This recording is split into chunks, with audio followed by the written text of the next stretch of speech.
On va commencer la révision réservée aux classes terminales. On commence par le premier projet dans lequel on a vu le texte historique. تبعوا معايا للاخر ان شاء الله بعد هاد l'explication تقدروا تفهموا هاد le texte مليح. C'est quoi un texte et document d'histoire? C'est un écrit qui présente des faits historiques. واش معناتها fait des événements أحداث historiques, c'est de l'histoire. أحداث كي نقولوا histoire معناتها تاريخ، أحداث تاريخية. أحداث تاريخية اللي صرات في لو باسي في الماضي. هاد الأحداث التاريخية sont des événements réels حقيقية. Ils ne sont pas inventés ou bien imaginés par l'auteur. L'auteur les a rapportés tels qu'ils sont. أحداث حقيقية. Est-ce que les documents d'histoire présentent tous les événements qui se sont déroulés au passé, qui se sont déroulés dans l'histoire? Non, il va relater que les événements importants. المهمة. هاد les documents d'histoire يهضروا لنا على الأحداث اللي صراو في le passé وغير الأحداث المهمة qui ont marqué par leur importance l'histoire d'une région, d'un pays, d'une nation, etc. Par exemple, nous les Algériens, notre histoire est pleine d'événements.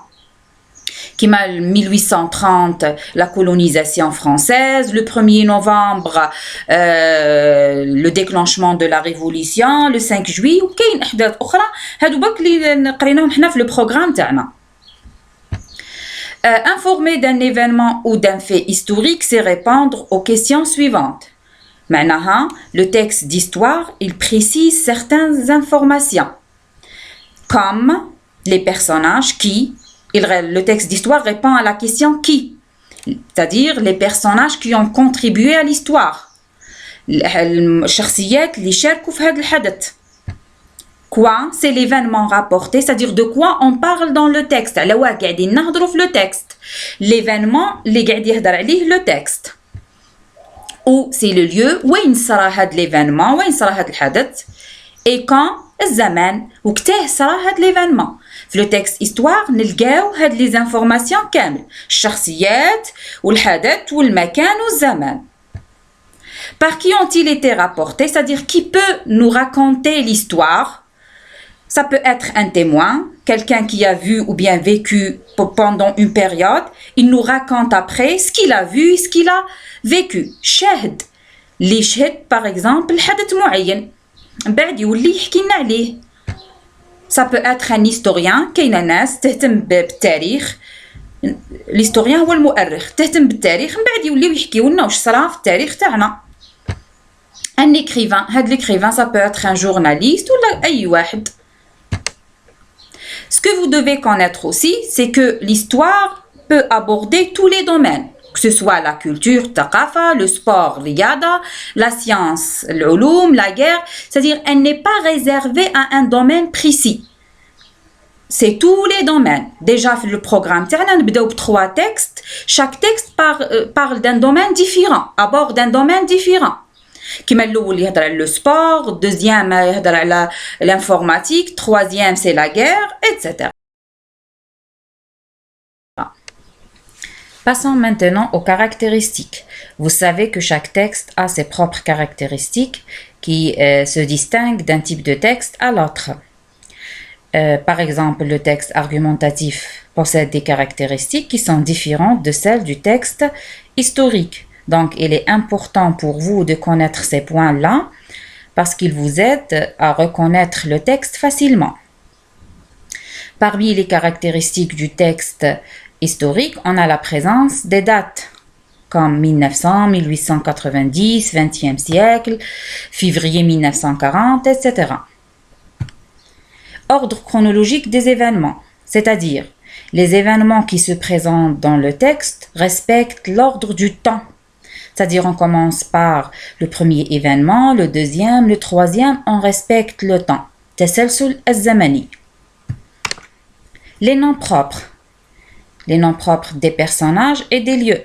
أسماء العالم تاع الشخصيات والأماكن.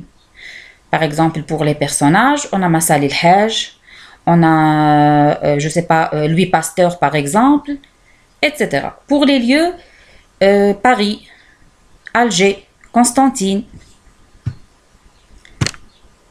L'emploi des temps du récit.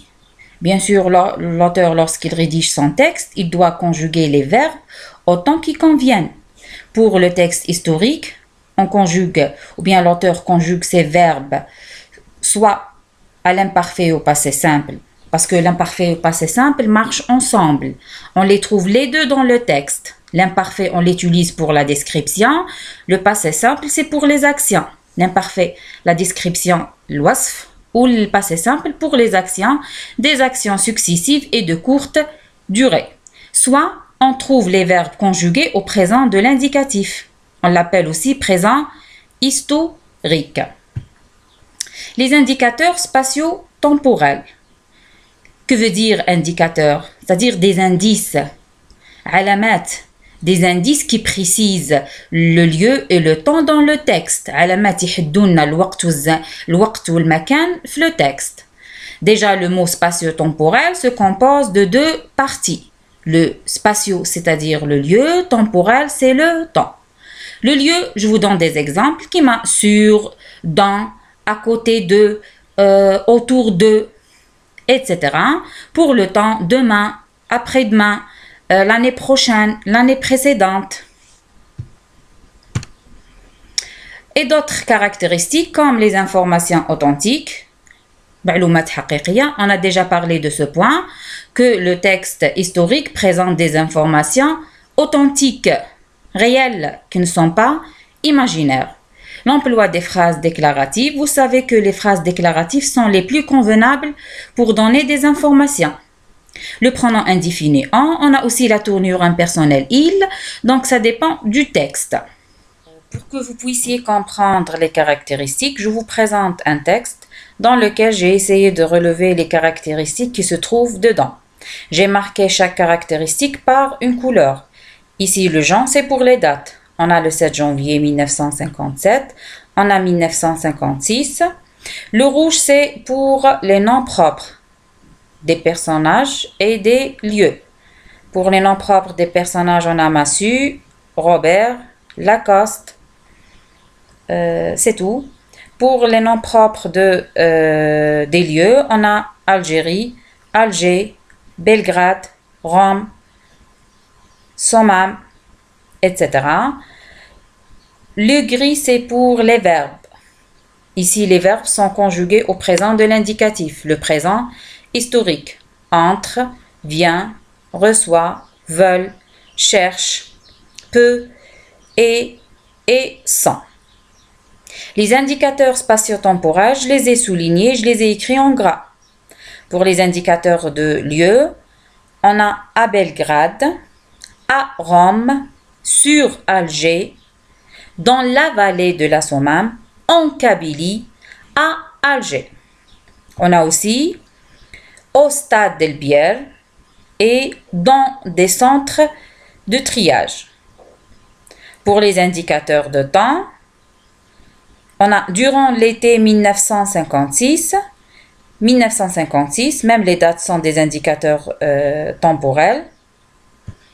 On a aussi début février, le 26 janvier, le 28 janvier, etc.